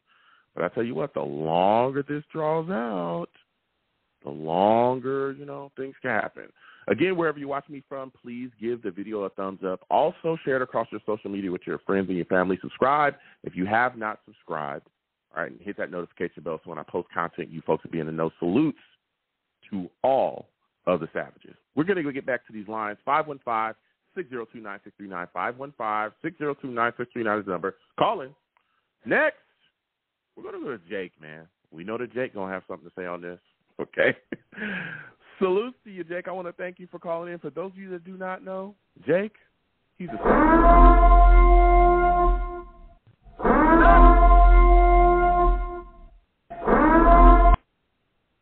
Jake's a savage. Salute to you, Jake. Listen, we're sitting here and we're talking. We've been discussing all night. We've had a lot to discuss. I want to start off with Quinnen Williams with you first. And a lot of talk about Quinnen Williams. We all know what he brings to this football team, the pressure, the disruption, led the Jets in sacks this season. Jeff Simmons just signed a $23.5 per year $1 million deal with the Titans. I think it's 4 years, $94 million all in all. This number keeps going up for Quinnen Williams, man. Number keeps going up for Quinnen Williams. April 17th around the corner. We know that he's not going to show up to anything voluntary unless there's an extension in place. He told us that. First off, do you think the deal gets done before the voluntary stuff starts? And second off, what do you think the deal is going to look like? How much per year are you willing to give Quinnen Williams? 24, 25, 26? Give me your thoughts. Joe, good evening as always. Happy Friday. Happy Easter, Passover to everybody. Weekend, of course. Mm-hmm. Absolutely. Happy holidays. Happy Easter. Where's my manners? Happy Easter to everyone. I apologize. Go ahead. Yep. Well, actually, I just turned 35 on Wednesday, so I had a nice steak dinner for Passover, so I had to share that first. Happy belated birthday to you. Yeah, happy belated birthday. Thank you, man. Look, I'm 35, but yet I still have all my hair, so I'm pretty lucky right now. Yeah. That's a win. That's a W. Absolutely. So, anyway, I did read about Jeffrey Simmons. Honestly, at this point, I would wait till training camp. The reports earlier had been the last couple of months that they're fine waiting until training camp. He knows the system. I'm not worried about that at this point. He knows the system. Mm-hmm. He's going to get paid. They pay him $1 million more than what Jeffrey Simmons did with it, 23, 24. Then pay him what he's got to. We cannot let free agents leave anymore. Okay, we have to start have a lasting impression on top players that we're going to keep them. Because at the end of the day, let's face it, if McCagnon had stayed here, he would have kept Jamal Adams. I really believe that. He would have. The fact is that Douglas came in and just wanted to get rid of him because he knew he had no allegiance to him, and he was a head case and all that, and they get 2 first-round picks. That's the magic of JD we've seen. So I'm not worried about that. It's Aaron Rodgers right now, man. That is everything to this team right now. We've got to get this done, and I'll tell you something right now. The reports just came out today that it would get done by the draft, which Brian Guncuss, hello, you should be doing that. Brian, are you hearing me? You really want to get crappy picks the next 2 years? Okay, wait after the draft. I'm fine with that. So all the reports about crazy, going Jake, to the Niners, all that. Sorry, go ahead. Jake, and I don't mean to cut you off, but everything that you're saying, and that's why we've had these discussions tonight, and everybody has their different perspective, right? But everyone's saying, especially a lot of people looking at it from Green Bay side and saying, well, they should have no problem waiting until after the draft. That's how they want to play this. And I'm thinking to myself, well, if you're moving forward with Jordan Love, you need help for him today. The same way that this recent draft helped us immensely to evaluate Zach Wilson, this upcoming draft can help them immensely to properly evaluate Jordan Love. If you want to wait until after the draft, you're not giving this guy any help with young players today. which means you're setting him up for regression next year, which could get you fired because that's the guy that you took. So you basically wasted all this time, and again, I think they have a fifth-year option coming up for him as well. You wasted all this time with this guy, and then you finally put him in place. There's a lot of holes on your football team. If you keep having this trade drag out, all this drama playing out, you're only hurting yourself, and you're setting the New York Jets up for success because then they'll know, okay, yeah, we're not going to get it done until after the draft. Well, we're just going to start trading down so we can gain more capital. So anything that we lose in the future, who cares? Like, we'll give you the 2 seconds or whatever else because we're going to have so many more picks because we know what the future is. Your future is going to be in peril. Who knows if you're even going to be there because you're wasting time with Jordan Love. I think that, I'm telling you, the longer this plays out, the longer this drags out, Jake, like you were saying, I think the New York Jets gain more and more leverage, and the Packers already don't have any leverage as it is. Go ahead. Couple weeks, and I will say it again. The McAfee episode with Rodgers, as much as he announced playing for the Jets, showed you the Packers are a dysfunctional mess. Their management is a joke. You have to look back and see how Rodgers had to mention things about Ted Thompson and Reggie McKenzie, and things were just spiraling out of control. You're watching a general manager who was I'm going to say it right now because he deserves this title right now. He's the general manager who had Aaron Rodgers. He is showing you he's not a general manager right now. He's a scared little boy who's trying to show face right now and trying to do anything he can to act like he's strong-arming the Jets, which he's not. Joe Douglas is gaining more leverage every day by it. And I am more than happy if they want to do this trade on draft day. It's fine. I'm even fine doing this, honestly, by June 1st at this point now. It makes even perfect sense. So then we'll just the whole salary cap issue gets resolved, which is really what I think truly about is dragged out. And we're going to give up crappier draft picks. They're not – I'm telling you right now, guys, it's the second rounder this year and a conditional pick next year. They're not getting even the 2 second rounders this year. I'm telling you. They're not getting them. Wow. They're going to get, at best, the second rounder this year and a conditional third rounder next year. And every day keeps going by. Joe Douglas can sit back and have cake and cookies and enjoy himself every day and rock himself slumber knowing he's going to have the upper hand on this no matter what. So I just – and you know what? And look, I know the other point wants to be mentioned tonight. The Niners – dude, they got Sam Darnold. Okay? My friend's a diehard Niners fan. He knows this organization in and out with people. They know they're keeping their quarterbacks, what they have right now. They would not have gone out of their way to sign guys like Darnold and all these people. And the picks they traded with Trey Lance, they would have traded Trey Lance at this point to Ray Carson in Tennessee. That didn't happen. Keeping their quarterbacks, it's clickbait, guys, okay? RELAX. Please stop reading all this crap on if I can say crap, sorry. But all this stuff on... You can say crap. You can say crap. Okay, that's cool. Okay, go ahead. Whatever, maybe that also. But, yeah, it's just they have their schedule straight already because Purdy's not going to play next year. He's got a bad injury. But anyway, he's coming here, guys. He's coming. It's just a question of how embarrassing do we want to make Brian Gutekunst look every single day? Because honestly, he looks like a little child who doesn't know. He looks like that movie Draft. He looks like the Jaguars general manager who's panicking right now. That's what he looks like. Whoa. Okay. Listen, and this is Jake. He's that Jake is speaking his mind here. Now, as we continue to talk about this situation with the quarterback, right, putting Aaron Rodgers aside, the New York Jets made a really good, what I believe is a very solid signing in Tim Boyle. They brought this guy in here, and this is a guy, again, that has a lot of familiarity with Aaron Rodgers. They're really good. They have a good rapport, good relationship. He was with them, when he played on the Packers, 2019, 2020.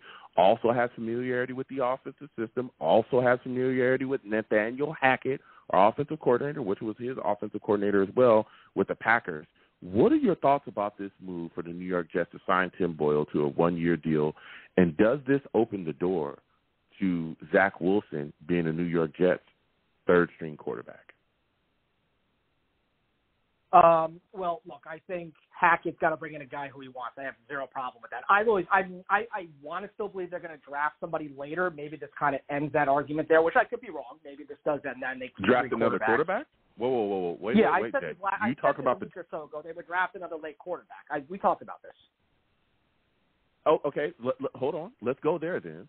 If you're saying the Jets are drafting another quarterback and we're getting Aaron Rodgers and Tim Boyle, what happens with Zach Wilson then?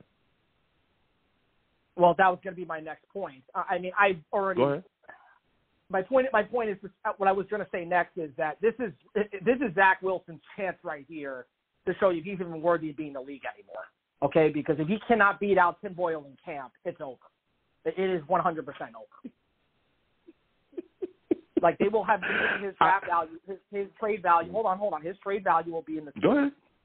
My original theory was, before they brought in Boyle, is they would at least bring in a quarterback that could be made into a developmental quarterback, because they do have to think about either having a future backup in case Zach Wilson decides to, burn out in flames, or he turns out to be somewhat decent. They want to trade him. Maybe that's their plan, maybe in training camp. But the reality is that they're still going to plan to draft a real quarterback probably in the next 2 years after the Aaron Rodgers deal is done. So just going back to my point about the quarterback is more to have a developmental guy, or maybe a guy that could be a backup. Who knows? We can't rule that out. But I can't really I could be wrong. I'm admitting I could be wrong because Boyle signed with us, and I have no problem with it. I'd rather have a guy who's a veteran presence. This is a guy going to win 7-8 games, and God forbid Aaron Rodgers goes out. No, guys, good luck. The season's over. So, but I think if anything, it's going to be a real test for Zach Wilson. This is it. If he loses his job to Tim Boyle as the backup, it is over. It is over. I know, unless someone wants to deal with a reclamation project with him on another team, his time here is over. It's I'm not going to debate that argument.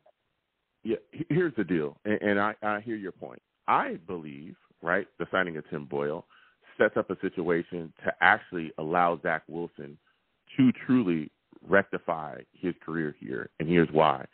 If he is the third-string quarterback, which, again, we'll see what happens if the Jets draft a guy, which I don't think they'll draft a QB, but who knows, right? But let's say we go forward with Aaron Rodgers, Tim Boyle, and Zach Wilson. Zach Wilson will finally have the chance to sit down and learn the offense behind two veteran guys, and that's what he needs. To the reset that everybody talked about, that reset and fix him last season, he has so many things wrong with him mechanically and mentally at this point because his confidence is shot. He can't read the defense. He has issues with his feet. His drop back is terrible. All of that stuff is not going to get fixed in a week, and it doesn't get fixed in 2 weeks. When you talk about fixing quarterbacks mechanically, it takes a long time. Look at Josh Allen, right, with the Bills. It took them a long time to fix his mechanics. Of course, he was better off than Zach Wilson, but it took a while. If you could fix QB's mechanics in seconds, any quarterback coach can do that, could be a billionaire. That's not how it works. When you look at Joe Douglas, he is tied to Zach Wilson. They've talked about through hell or high water. Sulla has talked about it. Everybody. We will coach Zach Wilson through hell or high water. We're married to this guy. We are going to do whatever it takes until we figure out the most that we can get out of this kid. And I think sitting down behind a Hall of Famer in Aaron Rodgers and another veteran guy that understands the offense, that can help him out in every single facet, with a new offensive coordinator that can really tailor things to his skill set, will be the best thing that could ever happen for Zach Wilson. And that will truly, truly give us a look to see if he's ever going to be anything here, ever. Putting him in bubble wrap for a year and sitting him down behind two vets is the best thing for Zach Wilson. And you know who's crazy? And I'm going to keep bringing this up because everybody dumped on him on his way out of here. Mike LaFleur said this. He said this before he got up out of here. When they asked him about the failures of Zach Wilson and what the coaching staff could have done better and how could they have done better coaching him, one of the things he said was it would have benefited Zach Wilson to sit behind a veteran for a year or however long to really understand the game before he got put out on the field. And that opened the door to everyone saying maybe Zach was never really ready to be the starter day one. And then, eventually Mike LaFleur was up out of here. But that's the truth. That's what he needs. And I think that situation would help him a lot. And, again, I don't think they're going to cut him. I don't think they can trade him either. He ain't got no trade value. He's shown you he cannot functionally run an offense at all. Nobody's going to give you big capital for a full-blown reclamation project. Nobody's going to do that. So I think that this is setting up a situation where he could really be set up, put in bubble wrap, given a chance to succeed here. Give me your thoughts on that, Jake. Well, I mean, first I think the Josh Allen argument, I'm sorry to say, is not the best argument because you have probably one of the smartest offensive-minded people in the league coaching him. So I don't really like using that example, but I will say that I'm not using the example. I'm not. Well, using you did. The Well, you example mentioned that. I'm just. Hold on. Can I make my point? I'm just telling you. I don't think using Brian Dable because he's turned Daniel Jones to making the kind of money I never thought he'd make in his life. I love what Daniel Jones did this year, but Brian Dable's clearly a quarterback whisperer. So you have to give him a chunk of the credit because Josh Allen's mechanics actually got worse this year. Like, he showed a lot of flaws. Hence, how do you think we beat him this year? So that I just wanted to say that thing first. Maybe that is their plan with Zach Wilson. I could be wrong. I'm just speculating what I think is possibly for this team to do. I think Aaron Rodgers' relationship with Zach, I think that definitely does play a role. We all know the news about the two of them being buddies and whatever. The comment he made about, like, you're spending too much time in the film room. I remember all that stuff that was talked about. So I think that does play a part. But let's see what happens in the draft, man. I'm not completely ruling out that idea that they're going to get another quarterback in this room. I'm not disagreeing with you, but it's a wait and see thing. I'm trying to go on your response right now. Yeah, no, listen, I hear you, Jake. When I used the example of Josh Allen had a lot of issues mechanically wrong with him, and it showed up. He was very inaccurate, all that stuff. Remember, we used to call him a glorified running back? I did. Everybody took shots at him, and then all of a sudden he came along. And one of the big things, that MVP candidate year that he had, when they asked him what happened, how did you turn it around, he talked about getting with coaches and how they fixed his mechanics, and everything changed. And it took a minute. It took a minute for them to do that, but he said he kept working, and then boom, he just got it together, and there was a big season. Of course, they didn't have the greatest season last season, but they still were out there, and he put together some numbers. And I mean, we could see, we'll see what happens going forward with Zach Wilson. I'm not going to say he's going to be Josh Allen, but putting him in this situation, I think, greatly benefits him. Now, as we continue to talk about the New York Jets, right, and we talk about this situation, we also are looking at a position here, the running back situation. I want to get your thoughts on this, Jake. When you look at it, man, Breece Hall supposedly, he's going to be coming back. We'll see what happens with the injury. I'm a big proponent of looking at Michael Carter. I think he's a guy that can turn it around this upcoming season, particularly in the passing game because of the other weapons that we've been added. Him coming out the backfield, I think, is going to be a nightmare for a lot of opposing defenses. What are your thoughts about this current running back position group, and could you see the New York Jets actually drafting a running back in this upcoming draft? Well, Joe, I know you love Michael Carter because after I called him the Bills game, you were literally screaming your excitement about him. So we clearly know how much you love him. That's the number. I still remember when you said that to me. I was like, man, he is motivated right now. So we definitely know how. Yeah. So, I mean, Carter's going to be in the mix. Donovan Knight's going to be in the mix. Breece Hall is going to be fine. His injury was so early in the season. He is going to be, with an ACL injury of his type, he'll be fine. I'm not worried about, if they want to, ease him in, maybe not even playing for preseason, I'm fine with that. It's no big deal. It's about week one. He's going to be ready for week one. Listen, I know you want to talk about the running game, but, like, the question I want to talk about really is the offensive line. Mm-hmm. I mean, so yeah, go ahead. I kind of called into this show late, so I don't know what else you guys have been talking about. Have people, like, on the show, and you guys, have you been talking about kind of, like, the direction of, like, what we're going to be drafting? Because I feel like offensive line should be the priority of anything right now. Yeah, I mean, we discussed a little bit. Ryan called earlier, and just to kind of, close out the conversation with you, Ryan called earlier, and we discussed a little bit about the offensive line and how it was moving and shaking. And we're going to be discussing that a lot as well as the draft comes up. But when you look at it, I think tackle is definitely something we'll be looking at.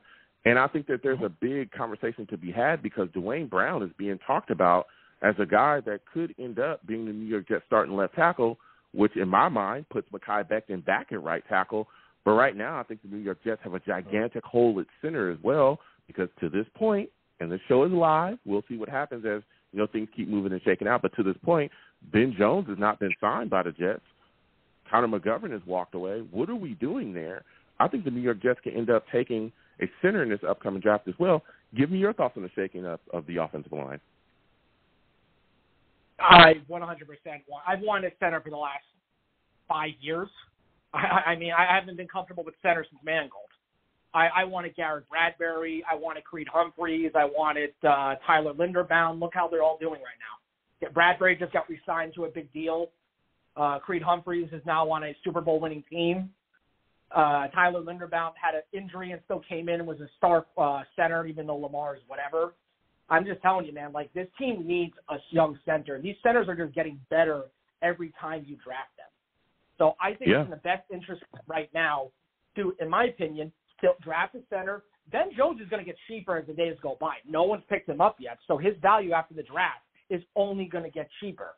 And he's going to rely back on going to a familiar coaching staff with who's the offensive line coach now? I forgot his name. What's his name? Are you talking about our offensive line coach? I'm not talking about whatever. Keith Carter. Keith Carter, the Tennessee Titans old offensive line coach. Keith Carter is our guy. Yeah. So I think JD has had conversations with Jones and his agent and said, listen, we're interested, but we're going to go into the draft and see what we have. And, you know, he could have got offended, but he's still a free agent. So clearly that is still a possibility. It's the same thing how we're dressing like Quan Alexander. We're going to draft a linebacker, which, guys, we need to draft linebackers because outside of the atrocity contract by McCagnon with C.J. Mosley, we have minimal linebackers on this team right now. So if you watch against the Patriots, how many times they dink and dunked on us. So I just want to get that out because I'm tired of people not addressing that problem.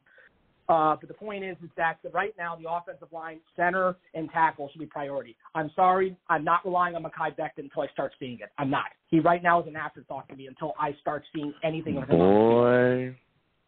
Boy, let me tell you something, Jake. Right now, I know your takes on this, Joe. You are talking to the biggest Mekhi Becton fan. Okay, right now, that's who you're talking to, Jake. All right? I'm telling you, don't get me going, Jake. Don't get me going, man. Here we go. Savage on this chat, Jake. So I'm just telling you, you do the sirens, so here you are. Here I am. Jake, all right, listen. All right, I don't give a damn where we put him. Right tackle, left tackle, he's looking phenomenal. That boy is in the gym. You heard?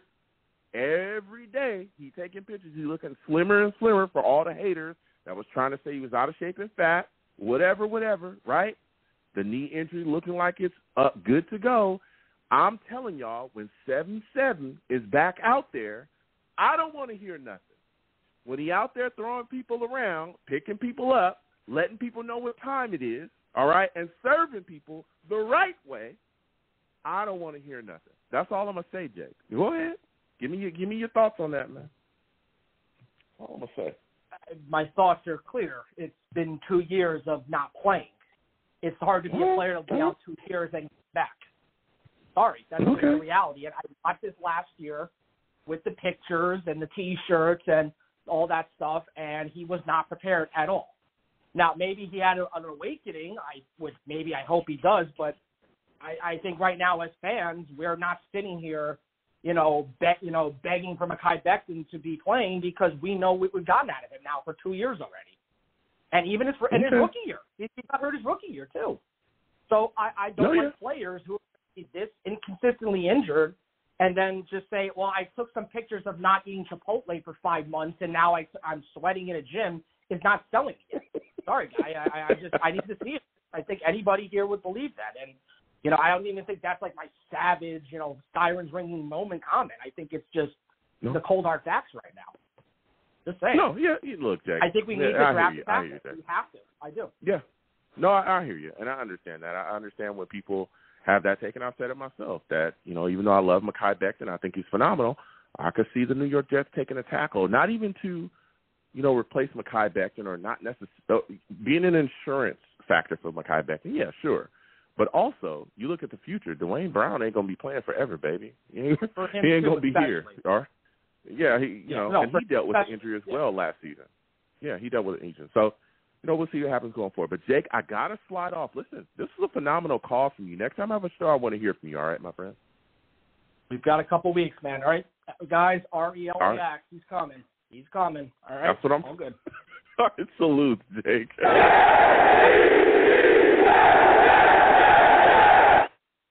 Listen, Jay called in. We had some takes tonight. This was a phenomenal show. Phenomenal show. Salute to all the savages in the chat, man. Going off, going back and forth. Kenton says Jake is wrong. I understand. There's a lot a lot of people that don't agree with takes about Aaron Rodgers or how the Packers are handling the situation or the compensation that's going to be given up. We will see. A lot of things, again, are moving and shaking, a lot of reports flying around on what's happening. So I'm going to go ahead and close up the show. Listen, I am the man of the people. I'm here for the people. Let me shamelessly promote my Facebook page. Everyone go on Facebook, search The Long Beach Joe Show. Like that page. My content's up there. Go ahead and give it a listen. Message me. I'll message you right back. I love going back and forth with you folks about this football team. Also, leave me some feedback. I love hearing about what you folks think I do here on The Long Beach Joe Show. Your boy's also on Twitter as well. Okay, I'm on Twitter at The Long Beach Joe, at The Long Beach Joe on Twitter. Okay, go on over there. Follow me. I'll follow you right back. You want to troll me? No issues. I am the troll that lives under the bridge, and I will have my Vera Tucker jersey on at all times. At all times. We've had some discussion about the offensive line tonight. Vera Tucker is going to be back next season. All right? He's going to be back next season. He's going to be healthy. And he's going to dominate people. He's going to throw people around, and he's going to show them the what for. All right? I'm telling you, if you want to fix your offensive line, just take a guy from USC. That's all I'm saying, man. You know, it ain't rocket science. It ain't rocket science. You got a Trojan on your helmet? We got you. You're good to go. All right? Fight on. Go ahead, yeah. Follow me and follow you right back. We'll talk as well. Personal Twitter is YoungJ000 for those of you that do not know that. Now you do. I'm also on YouTube as well. Come on over to YouTube. Type in Long Beach Joe Jets. Long Beach Joe Jets on YouTube. Subscribe. Hit that notification bell so when I post content, you folks will be in the know. Give the videos a thumbs up. And if you want to troll me, get in the comments of those videos and troll me, and I'll go back and forth. And as always, people, when you see me in person, because you will see me in person eventually, you know, I'll be outside. I ain't going to lie to you. When you see me in person, it is arms out, chest open, free hugs for everyone. Free hugs for everyone. The hugs will cost you absolutely nothing. I want to thank you folks for taking the time to call in, savages in the chat going off, everybody going back and forth. Any way that you interact with the show, I appreciate it. Without you folks, I am absolutely nothing. Thank you for taking the time out of your day to interact with the boy any way that you can. I'm going to get on up out of here. You folks have a good one. Peace.